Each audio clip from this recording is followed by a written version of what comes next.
to get started again? Thank you. My name is MichellePacansky-Brock, and I was the recipient of last year's 2007 Excellence in Online Teaching Award, which was an incredible honor and an incredible shock.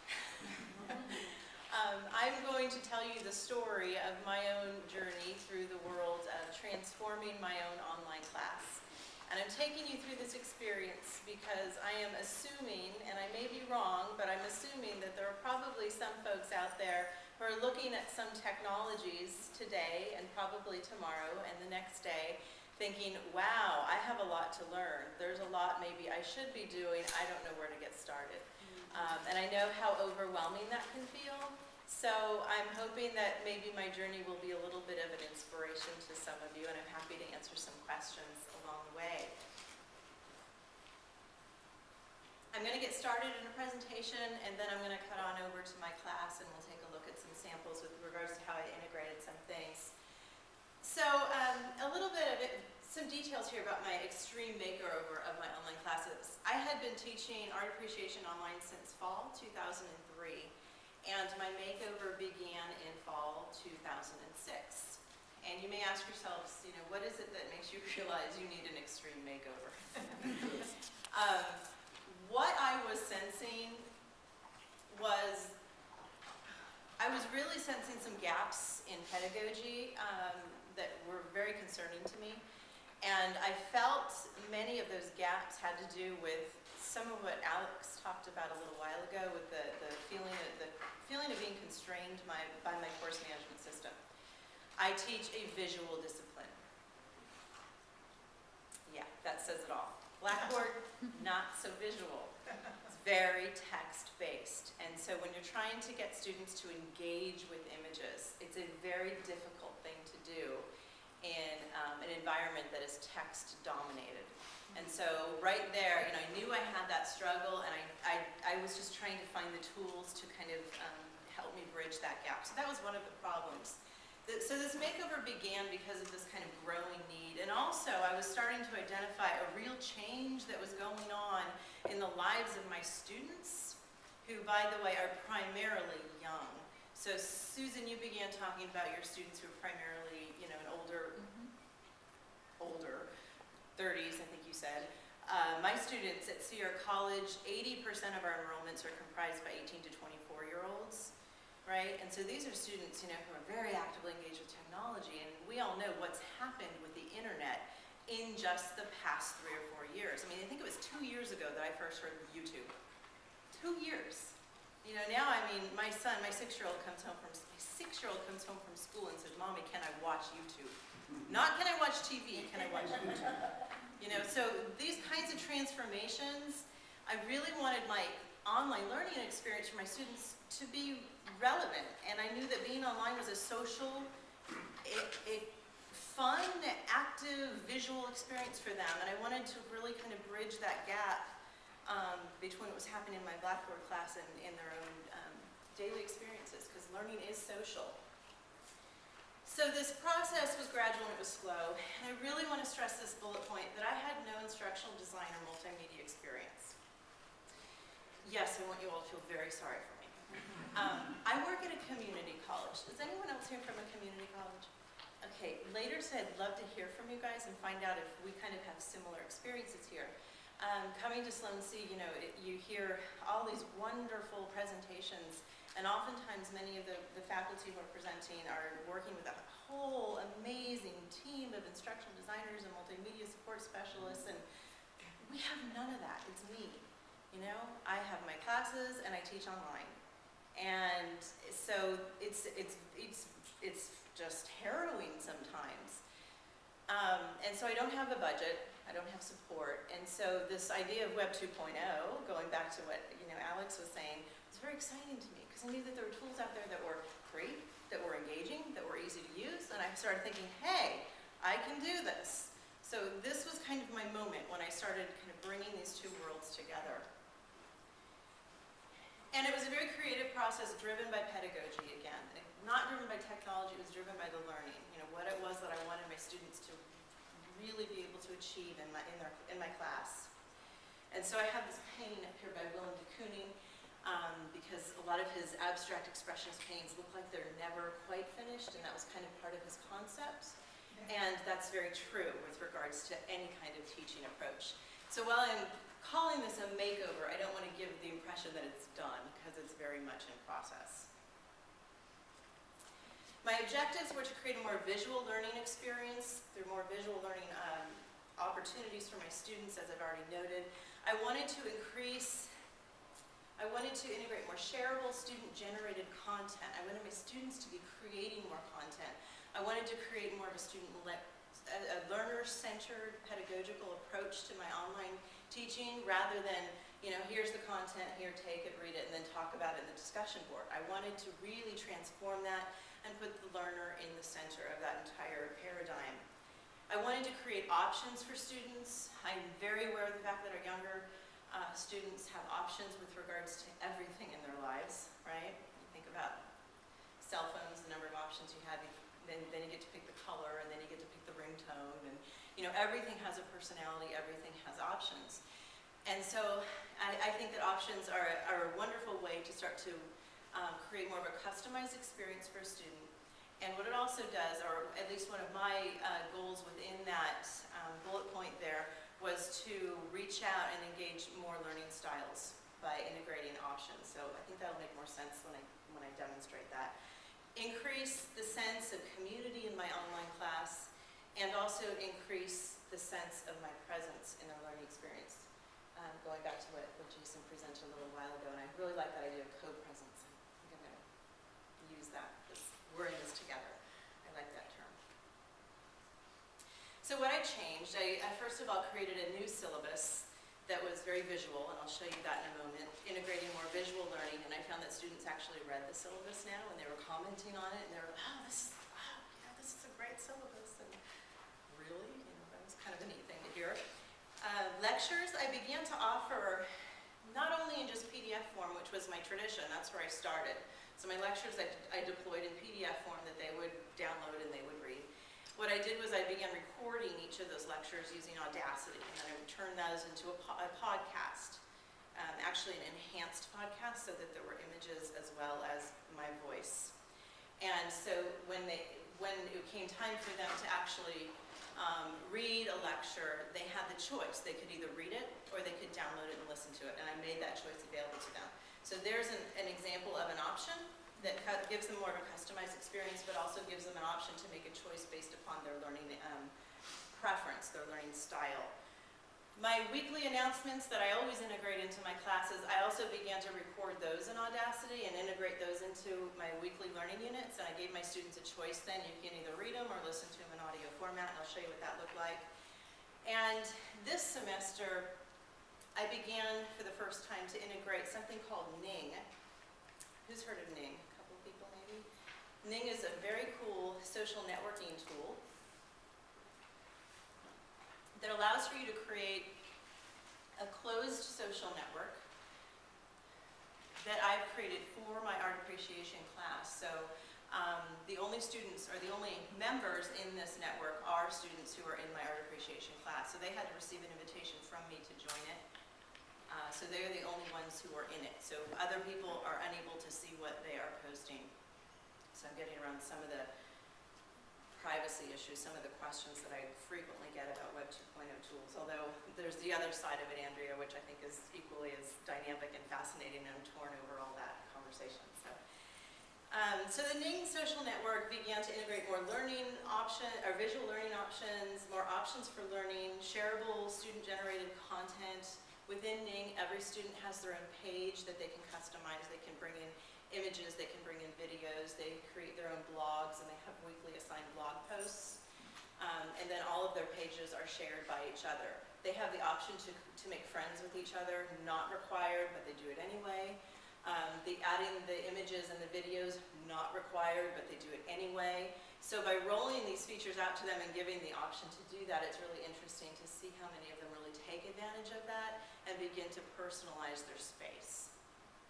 And then voice threads, which you already have some familiarity with from Alex's presentation, I also integrate. And The use of Ning and VoiceThreads together, I have theoretically, I use that in replacement of the discussion board, which is what I had used previous to my extreme makeover. And so the VoiceThreads visual learning, they leave options for the students because they can choose how they want to post, whether they post in text, in voice, in webcam, and it's also creating shareable student-generated content. So here's my syllabus before. I don't know if you can read the fine print, but it actually says page 1 of 10. Yeah. And here is my syllabus after. Isn't that pretty? Now I know that seems like fluff, right? To some people. But let me tell you, we all know how important the syllabus is, right? We all know how important it is for them to read that. And so when students see this, they are more engaged. And right off the bat, and I have students who email me and they go, wow, you know, I can tell that you really care about this class. I can tell that you really put a lot of time into this. And they're right, I do. And I can very much relate to that cartoon that you had in your video, in your presentation, by the way. Okay, so that was one pretty simple change that I made that I really appreciate. So in my discussions before, this is just a snapshot of what a discussion board looks like. And remember visual discipline. This is an art appreciation class. This is a snapshot of one of my discussions after in VoiceThread. And again, I don't have to explain this interface too much because you're familiar with it. But this is the media holder in the center here, and as the author of the VoiceThread, I bring the media into the center. And so generally I can bring whatever I want in there. I can bring just an entire image, a JPEG file, or I can upload an entire PowerPoint or selection of PDFs into a VoiceThread to have an entire album of slides. Is VoiceThread, is that free? VoiceThread is free to sign up for, but the free accounts have limitations. So when my students use it, they're fine with free accounts. And an account is required to comment. You do not need an account to actually view and listen, but if you want to leave a comment, you do need to have an account, and that is free. The most limiting factor to a free account is that you can only create 3 VoiceThreads if you have a free account. I have dozens. So I have what's called a pro account, and that's $60 a year. Which is still a pretty darn good deal, I think. So the students can comment on that image. You got it, yeah, and I can show you an example. So here's a comment by a student. VoiceThread is superior to the discussion board for 2 reasons. 1, you can interact with the image while explaining your post. And 2, you have the option to talk or write. My preference is speaking, and I love those options. And I don't think we talked about the option to comment on the image, but there's something called a doodle tool where you can actually circle things and annotate on the image as you're commenting, which I love. You know, when I saw this, I was doing backflips. If you are interested in seeing some more comments about what my students have said about VoiceThread, I have, by the way, I have handouts on the table, and there's this URL which I realize is impossible for you to see on the screen. This will take you to a public VoiceThread that I've created within our Sierra College community, where I'm collecting student feedback and instructor feedback about how VoiceThread's being used. But this is a really powerful comment that I think says a lot about the power of voice in an online class. And let me read this. Hearing the inflections in a student's voice is important as it prevents miscommunications and hurt feelings I've witnessed on discussion boards. I'm also a full-time online student, and after many online classes, I can say that hearing my peers' voices and seeing an image helps create a better classroom community and leads to more collaboration amongst the class. This is important as I feel lack of community is one of the biggest drawbacks to online education.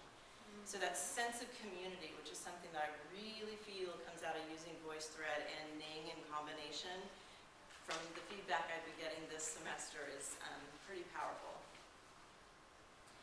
This is an example, a screenshot of our Ning page, of the main page on Ning. So this is a place where they go out to, at the end of a learning unit, they'll have an activity where I'll say go to Ning, and they have to go out to Ning. They'll be asked to go back to blog posts from the previous week and leave comments on 2 student blogs. And then they'll have a prompt for the current week that'll tie back to the content. and on their blog they'll have to leave a post. This is a dynamic repository of images that the entire community has uploaded.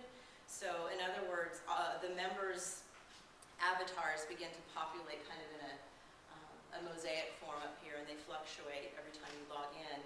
And then they upload images to their own individual pages, but then all of those individual images actually get showed in a database here. It's like a slideshow. And these images that you see here are actually, the students had a collage assignment that they submitted through a Blackboard, and then I selected about 10 of them that I thought were really excellent, and then I brought them over and put them into Ning. So it was another way of kind of showcasing the student work and building it into our community. Up here is the database of videos, which is really fun. And I have a little flip video that I carry around with me, and there's a tour that I took of a local museum that I have on here. Over here on the left is a discussion board that is driven by students, and it's actually a place where students can go and create discussions. So I'm going to take you out and show you. I only have about 5 minutes. Would you be interested in seeing Ning or VoiceThread? Ning?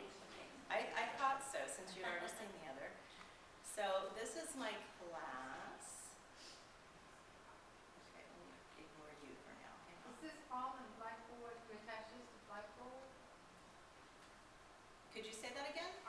Is this in addition to Blackboard Ning, or VoiceThread? those, I link my students out, just like Alex was explaining. I link them out to the different sites. Oh, So this is, let me show you how I have it integrated. This is Blackboard. right. I Okay, know. so if I go in here, and I'm going to take you into, this was kind of a fun post. So this is one of their learning units. Okay. This is where you would see the audio announcement where they could read or play my announcement here and hear my voice. They have their objectives, and then they have their assignments. Right here it says, take me, and I can't read that, take me to the light and color VoiceThread. They would click there to go to the VoiceThread, so it would take them out to the VoiceThread page. Oh, And then right here is the Ning post. So here they have their blog post, and it says go to Ning. And I have a button right here that takes them out to the Ning site. And so this is the Ning site live.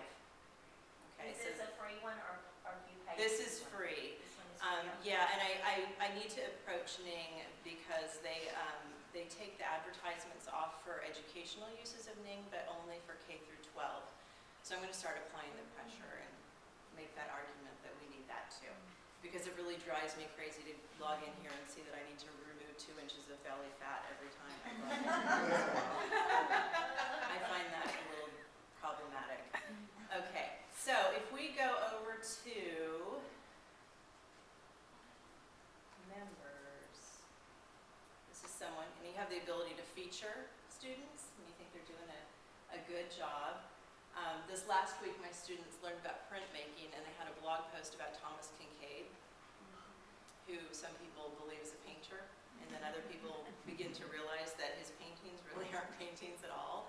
And so it's a week of exploring that issue and reading some different perspectives on that topic, and then they come in and they kind of debate the issue in their blog. So this is her blog, and you'll see that it just includes a snippet, but you can click continue to see the entire thing.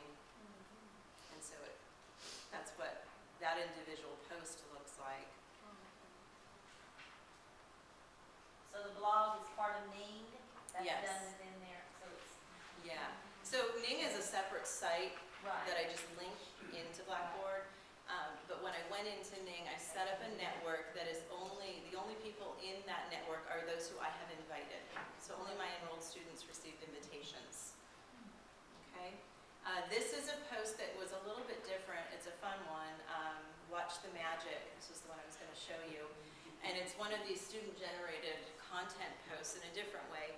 The concept this week, they're learning about the interrelationship between light and color, which is a pretty abstract concept, but it's really fascinating, and it relates a lot to the world around you. So the idea of, relevancy and learning related to your own experiences.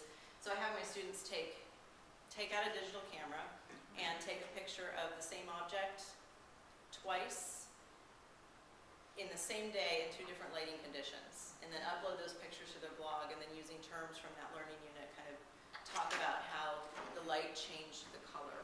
And so that's a fun one because you get to go through all the different blogs and, you know, see the comparisons. So that is what Ning looks like. The handout that you have includes some more information, including some results of a survey that I took for my students about how audio impacted their learning. If you want to take a look at that, which I find very interesting. And also some comments in there about how the blogs have impacted their learning as well. Student comments are always golden, I think. Thank you.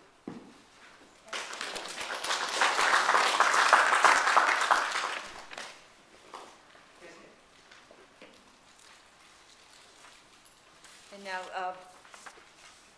Chuck, do you want a flash drive? Yes, no? I have it on flash drive, but you got it? Do you want to put your flash drive? I do. You got it. Okay. Oh, you have mine? Good. Good. Are you no computer system?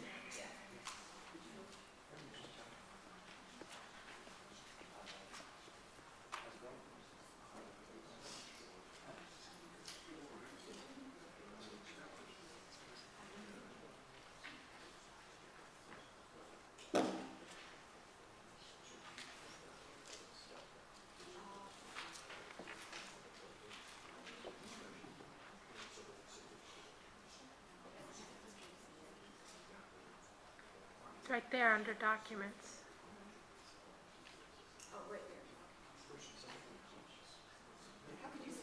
I've got good eyes.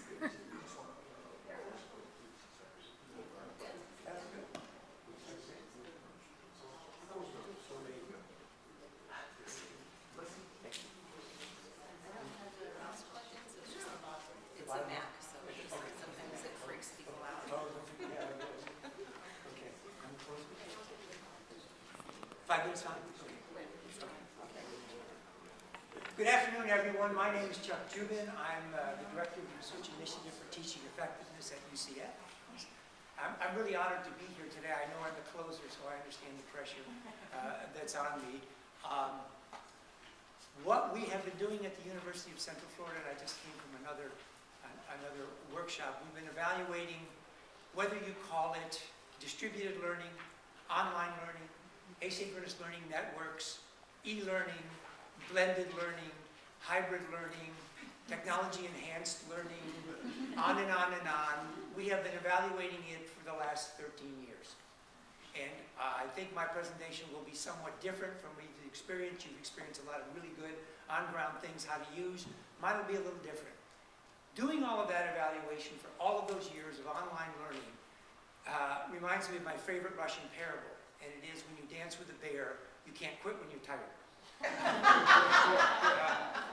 It has changed. It has morphed. It is so far different than what it was 10 years ago. And I'm convinced in 3 years it will be so far different from what it is today, we'll have difficulty understanding what has transpired. I mean, I think we'll understand those kinds of things. I mean, that would be it. What do we have going on? We are trying to deal with the millennial generation. Yeah, we have that issue going on in our campuses.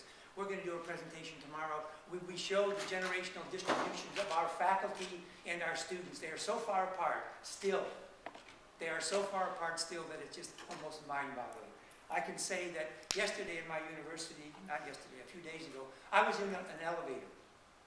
I was in an elevator with a student, a young lady, and she was on her circle. And she said, "No, I'm okay, I don't need it." And I asked her, "Well, what are you doing?" And she said, "Well, that was a call from my circle. Our university is the University of Central Florida. The acronym the students use is you can't finish." Okay. Okay. She was on her circle of friends. One of her circle was in a parking lot space and was calling everyone on the circle to say that I won't leave my space until one of you come and get my parking space. Now, would your generation think of doing that? Literally. So what I'm here to say to you is I believe that technology is unbundling everything. It is unbundling everything. Nicholas Carr, in his book, The Big Switch, has a complete chapter, The Great Unbundling. Okay? It's unbundling the real estate business. It's unbundling the banking business. It sure as hell has unbundled the music business, hasn't it? It really is, and you see these sort of generational sort of comparisons. It has unbundled the publication business. You just saw it. You know, and certainly it's unbundled copyright, whatever that is anymore. Okay? And it's unbundling academic publication, I think. In my age, I'm a mature generation. Does this have a ring to anyone? I want to publish a paper, so I write a manuscript. Okay? I submit the manuscript to a journal, but I can only submit it to one journal at a time because it's unethical to do multiple submissions. Maybe 9 months later, I get a review back that calls for extensive revisions of my article. And I let it sit for 2 months or 3 months. I revise the article, I submit it again, it gets accepted. 2.5 years later, my manuscript is published with my cutting-edge ideas, which are now appreciated. Okay. Is that true? Yes. If technology doesn't unbundle that soon, academia is going to be in real trouble. In the book, Wikinomics, you know, Tapscott and Williams talk about journals that are, say, submit your journal, and your article, and we'll publish it. Okay, people say, oh, you'll get a lot of crap. Don't we get a lot of crap the other way? I mean, literally, in terms of what we're doing with respect to that. So those are some of the things that I've been thinking about over the years, and since I'm sharing these thoughts with you, let me see if there's anything else. Oh, I want to say about that. Oh, my provost, Terry Hickey. When he talks about dealing with the new generation, the kind of teaching innovations you have just seen, okay, infusing technology into the campus, he says it doesn't bother him. He sleeps like a baby. Sleeps for an hour, wakes up and cries for an hour. It's causing a lot of stress. It's causing a lot of stress on our institution. We do, I mean, I'll talk about ambivalence in a moment, but we have students now in online courses who write notes to me saying, why do we need semesters? That's actually a very good question. You know, and I don't have a very good answer for that. You know, other than that we've always had semesters, and everything we have now in technology puts a course in a box, even though it's online, right? Why do we ask them to check their technologies at the door and use ours? I mean, those are interesting sort of things. Let me read a couple of things to you. Do you know who Eric Schmidt is? Eric Schmidt is the CEO of Google. Okay, you know, Google. You know, how do you get ahead in the world? You work hard. No, you get a website up in your garage and you sell it to Google for $1.6 billion. That's the way you do it. I have a website. If anyone from Google is here, I'm willing to let it go for considerably less than $1.6 billion. Here it is. She's talking about search. It's the antithesis of being told or taught. It's about self-empowerment. It's about empowering individuals to do what they think best with the information they want. It's different from anything else that preceded it. Radio was one-to-many. Telephone was one-to-one. Search is the ultimate expression of the power of the individual using a computer, looking at the world, and finding exactly what they want. And everyone is different when it comes to that. Utopia. Utopia, right?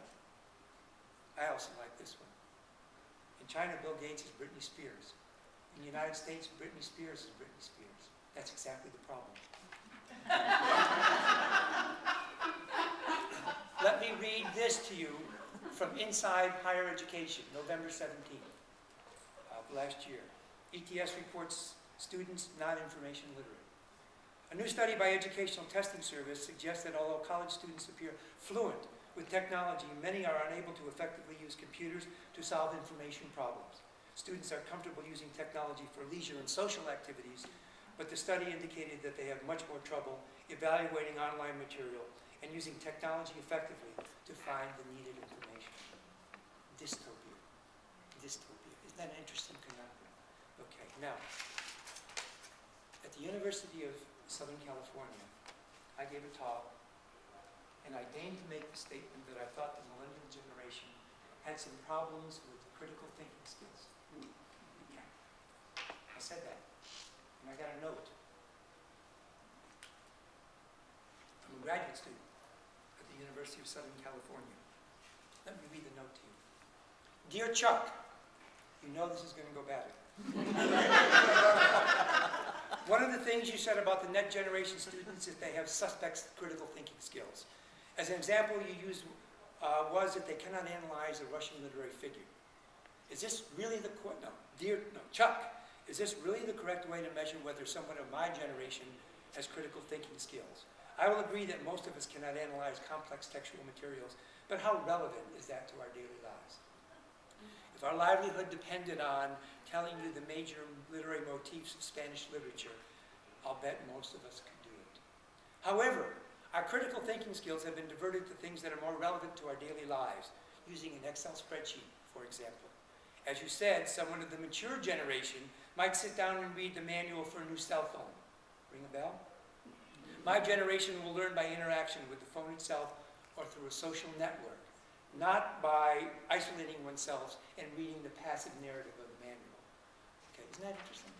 Isn't that interesting? It goes on, but I'll stop there. All right.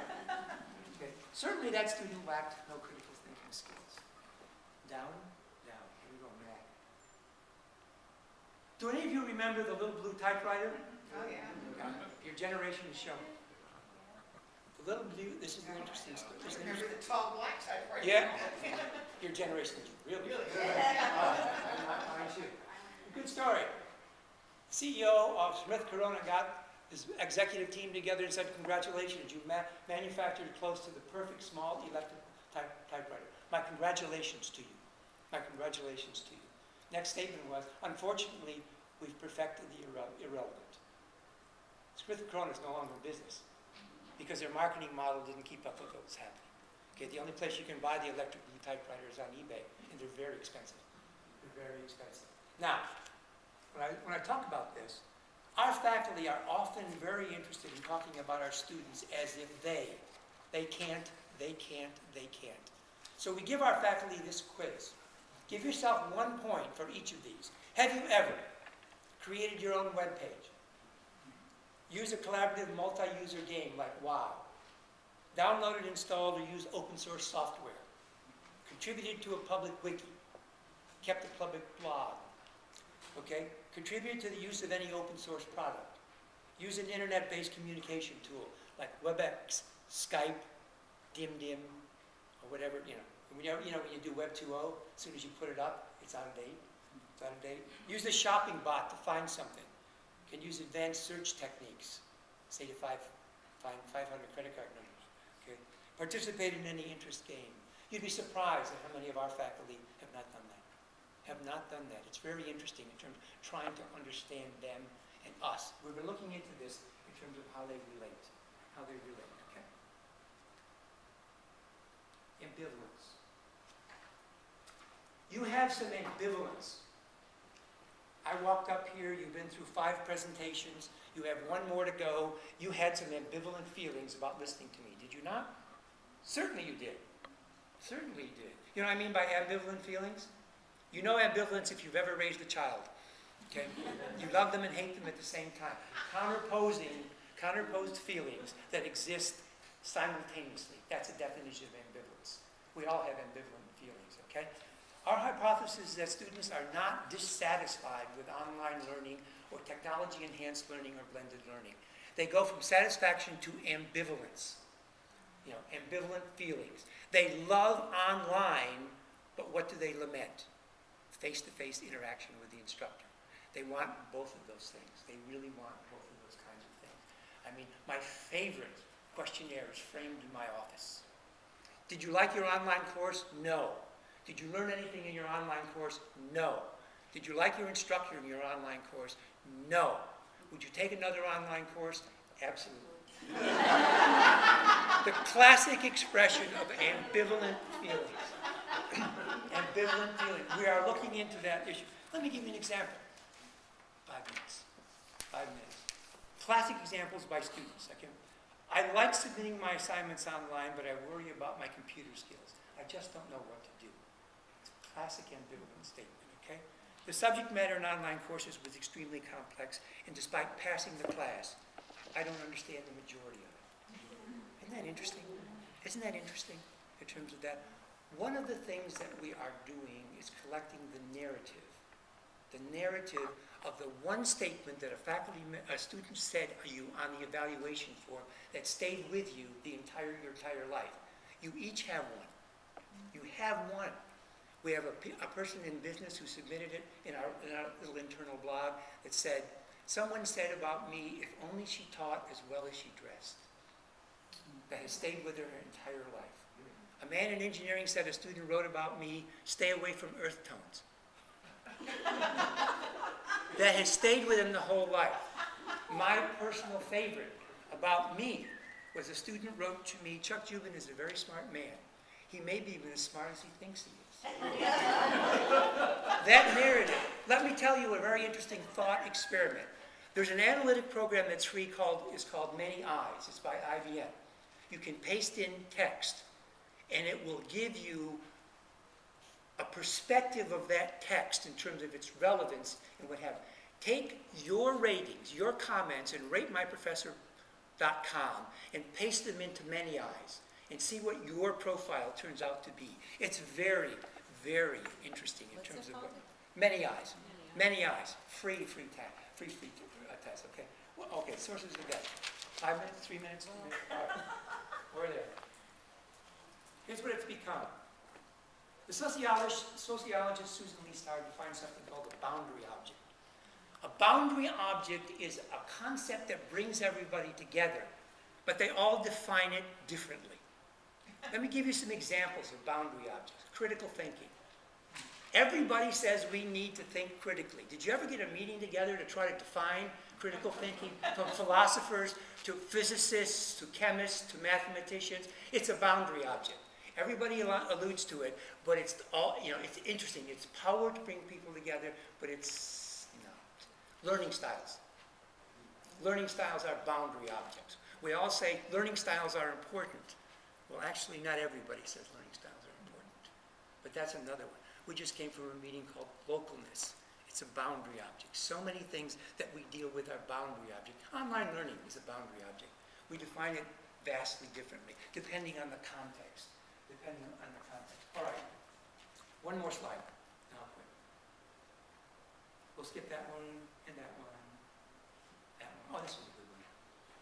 This is Susan Bates. Okay. This is how we find information, her theory. We don't formulate a problem. We don't then go out and search and find the answer to the problem and looking for information. She hypothesizes that we do is we berry pick. We kind of forage, mess around in the patch. We look at a website that leads us to another website, and we kind of meander through information until we finally find it. Okay, I've got too much. You can have all these slides. I'll give them to you. Okay. There's a wonderful book. There's a wonderful book called The Black Swan. Has anybody read it? Nicholas Nassim Taleb. You must read The Black Swan. A black swan is this. He basically wrote The Black Swan because no one ever believed there were black swans, because all they saw was white swans, until they found the black swan in Australia, and it blew the theory of white swans. A black swan, what Taleb thinks is history moves in unpredictable jumps, that we tend to backfill systematic narratives for history, and that's the way it doesn't move. An example of black swans would be 9/11.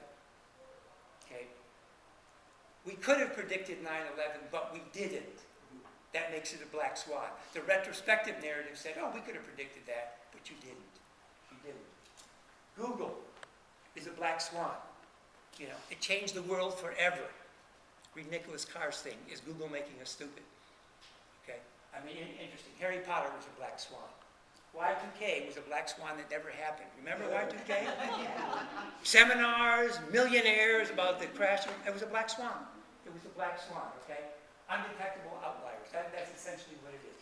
He basically makes his hypothesis. It doesn't matter how much historical data you have, it's not going to predict a significant event.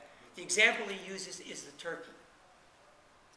The first 1,000 days of a turkey are great, but the 1,001st day is really bad.